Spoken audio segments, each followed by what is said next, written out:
Is Jeudy actually sliding down to wide receiver 4? Look at this roster, folks. If Jeudy does not want to catch the football, they have options. Go young. If you part with your best defender in Myles Garrett, there is no point in starting Deshaun Watson. You might as well draft Shedeur Sanders, but not just him. Look at the young receivers they brought in. They acquired Casey Conception, and they also drafted Denzel Boston in the second round. Those are premier, high-round draft picks.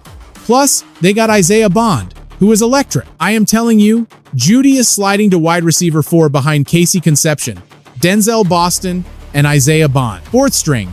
So, do not miss a single second of this analysis. If this story grips you, smash that like button, subscribe to our channel, and let us know your thoughts below. Where are you tuning in from? Let us get right into it and let that sink in. Let it breathe for a moment. What you and I are looking at is not some cheap hot take to stir up drama for easy clicks. It is not just some fan talking trash on social media. This is the cold, harsh, on-the-record reality of where Jeudy stands on this Cleveland Browns roster today. And from my desk, I am telling you, as an editor who has covered this league for years, I have rarely seen a star player fall this hard, this incredibly fast. From Pro Bowl caliber down to fourth string. Read that depth chart. Pro Bowl to fourth string in one single year. Just 12 months ago, he was writing his name into the franchise history books, breaking long-standing records and elevating 4 different quarterbacks into legitimate threats through his elite route running and sheer determination. And now he cannot even hold on to a clean throw from a rookie during light, non-contact spring practices. Now he is the butt of the joke on every sports talk show across the nation. Let me be clear about this, because I want everyone watching to fully grasp the gravity of this situation. We are not talking about a player who merely had a rough game in Week 6. This is not about one dropped pass on primetime television that got him roasted online for 48 hours.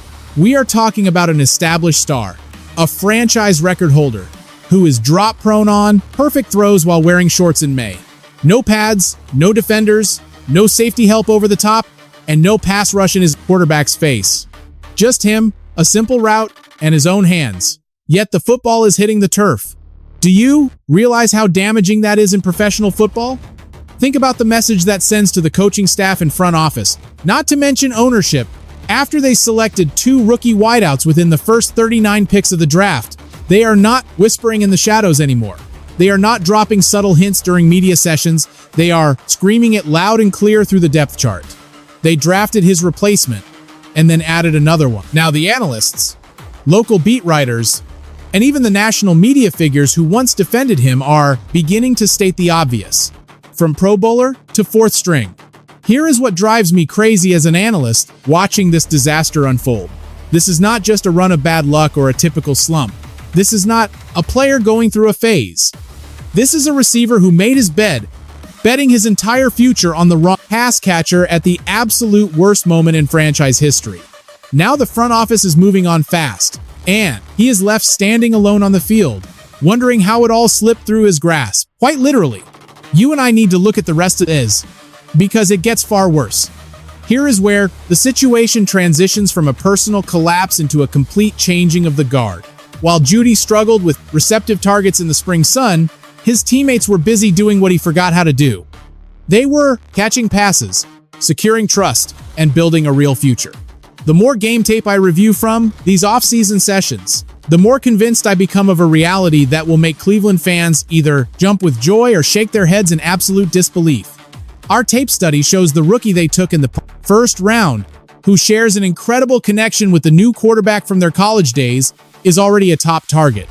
Then, that massive second-round pick, the 6'4" mismatch nightmare who burned a starting corner on a double move during his very first practice, is also looking like a primary weapon.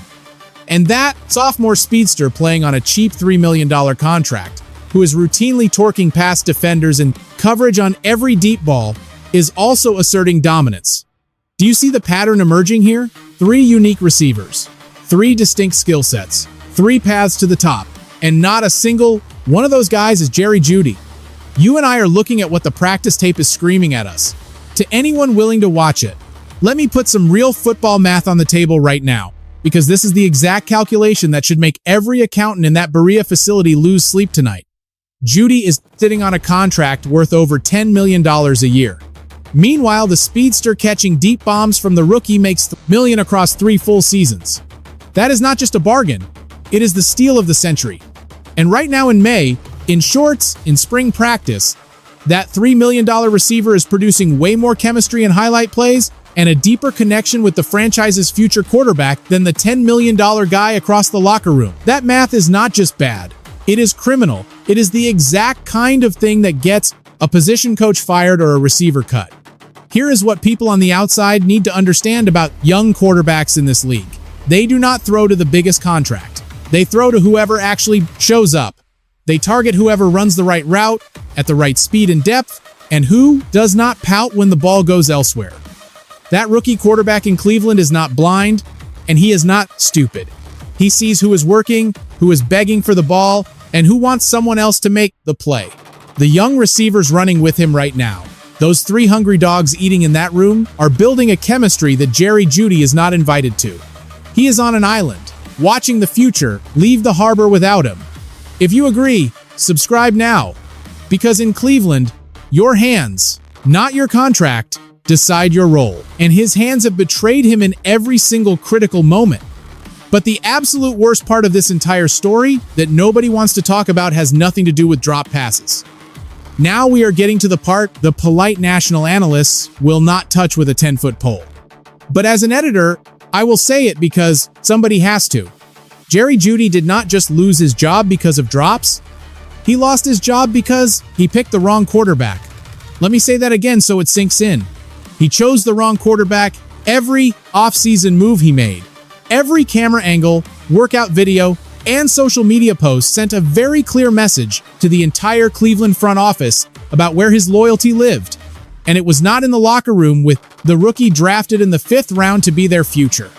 His loyalty lived 1,000 miles away, down in Florida, running routes with the veteran quarterback this city has desperately tried to move on from for 2 seasons. That is not a minor footnote. That is the entire scandal. Like this video, then think about the optics here. Your franchise just used high draft capital to bring in a rookie quarterback with a famous last name. He has a massive chip on his shoulder, and the entire football world is watching to see if he is the answer. Yet your highest paid receiver is nowhere to be found. He is not in Ohio building chemistry or catching reps with the new guy. He is in another state, catching passes from a different quarterback, sending a public message about who he believes in. Then he shows up to practice, looks at the camera, and makes that comment about the veteran returning to practice. That was not an accident. That was a flag planted. That was a player telling the world which jersey number he was riding with. And now he is paying for every single word. The receipts are absolutely everywhere. They are in the drop touchdown that turned into a pick 6 against Chicago last fall. The receipts are in the sideline tension that went viral, and his production crashing straight through the floor while still being paid like a number 1 option. The national media would not say a single word, but every local voice in Cleveland, every panel, every barbershop, and every longtime Browns fan with a working pair of eyes has been screaming this exact warning for months, but nobody listened. Nobody wanted to hear it until he started dropping passes in practice. And the league finally realized what Cleveland already knew. Look, this is not a hit piece on Jerry Jeudy. I am not dancing on his career. This is just the harsh reality of professional football coming due. You cannot publicly align yourself with a quarterback the franchise abandoned, drop the new rookies, perfect passes in front of every camera in Berea, and then expect a starting job to be waiting for you in week 1. That is not how this league works. You and I know that choosing the wrong side gets you cut.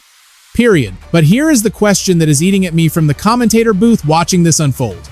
Is it actually too late for him? And the honest answer, the one I have been chewing on for weeks from the editor desk watching this whole mess unfold from the broadcast booth, is no, it is not too late. Not yet. Because the last 6 months have been a public car wreck for Jerry Jeudy, but he is still standing in the building. He is on the roster, getting reps, and the locker is still his. The number is still his. And if you are watching this, hit like. Because even the fans who are absolutely furious with him, deep down, still want to see a major redemption story. Because that is who we are. That is what makes football great. We love a fall, but we love a comeback even more. Subscribe for more. So if Jeudy is listening, if anyone in his camp is paying attention, here is the analyst blueprint. It is not complicated. It is just hard. Step 1. Close your mouth. Put the phone down. Stop the off-season workout. Hype. Stop the camera-ready comments about veterans who are gone. The era of being a, quote, machine for talk shows is over. From now on, your only job is being invisible off the field and unmissable on it. Step 2. Catch the football. Every single throw the quarterback sends your way, you catch it. Lay out for it. Bring it in with your hands, with your chest, with your forearms, with whatever it takes. Because the only way to erase a bad season is with 100 straight clean grabs. Step 3, and this one is absolutely vital. Be the veteran leader in that room. The rookie pass catchers walking into Berea right now need someone to teach them how to win at this level. They need someone to show them the cold tub schedule, the film room habits, the way to protect your body in November. That role is wide open. That role is yours if you want it. But you have to actually want it. Step 4. Rebuild the trust where it really matters, which is between the white lines on Sunday. Not in a tweet, not on a podcast, but on the grass in front of 70,000 screaming fans with the game on the line. Because here is the thing nobody can deny, even his harshest critics. The talent did not disappear. The route running is still elite when he wants it to be. The separation off the line is there. The hands work when his head is locked in. He can still be a 1,000-yard receiver in this league. He absolutely can. But the window is small and closing fast. The depth chart will not wait for him to figure things out. The young dogs in that room are not slowing down for anyone. Training camp is right around the corner and redemption is sitting right there for the taking. But only if he stops fighting the team rebuild and starts running with it. Because what is coming for this Cleveland Browns team in 2026 is bigger than anyone realizes. Subscribe if you agree. Because forget Jeudy for a second. Forget the drops, the depth chart drama, and the off-season workouts. Let us zoom the camera all the way out and look at what this Cleveland Browns roster is about to unleash on the rest of the NFL in 2026. I am telling you now, as an editor who has watched bad football for decades, this is the most exciting Browns team I have seen in over a decade. They have a rookie quarterback with arm talent the entire league is sleeping on. A kid the front office just bet the entire franchise on, carrying a famous name and a massive chip on his shoulder. They have got 2 rookie targets with first and second round ceilings who are already building the kind of elite chemistry that you cannot fake. They have got a breakout slot speedster making $3 look like a felony. They have a young workhorse running back ready to take the keys to the backfield, and a tight end with legitimate all-pro upside. And on defense, you have Myles Garrett, the best defensive player on the planet, surrounded by young defensive pieces that are about to make massive leaps. They also have a proven coaching staff that has already proven they can win games with half the roster injured. Do you and I see what is happening? This is the Cleveland Browns waking up like a sleeping giant at the worst possible time for the rest of the AFC. Let me remind you of something, because the diehard fans in our comments already know this. We have been here before. We felt it during the Baker Mayfield rookie season when nobody believed and the entire city of Cleveland lost its mind anyway. We felt this exact electricity before. And every time the front office finally commits to a clear vision, every time they stop trying to band-aid the roster with overpaid veterans and let the young dogs eat, things turn fast. So, as an analyst, I am telling you to like and subscribe. To everyone watching right now, hit that subscribe button, because this is the year to jump on the bandwagon. Do not bail on us now. Do not be a fair-weather skeptic. Hit that like button and drop your predictions in the comments, because here are my picks. That rookie quarterback is winning Offensive Rookie of the Year, and Cleveland is shocking the AFC North, and that young receiver room is transforming into one of the most feared target groups in the NFL before the calendar flips to December. The drop passes exposed the truth. The draft revealed the future, and that future does not have Jeudy's name written anywhere near the top. So, tell me in the comments, who is the new wide receiver 1 in? Is it the first-round rookie? Is it the second-round rookie? Or is it that speedster who has been torching everyone all spring? Vote, argue, and pick a side. Because this youth movement is here, and you are either riding with it or you are getting left behind.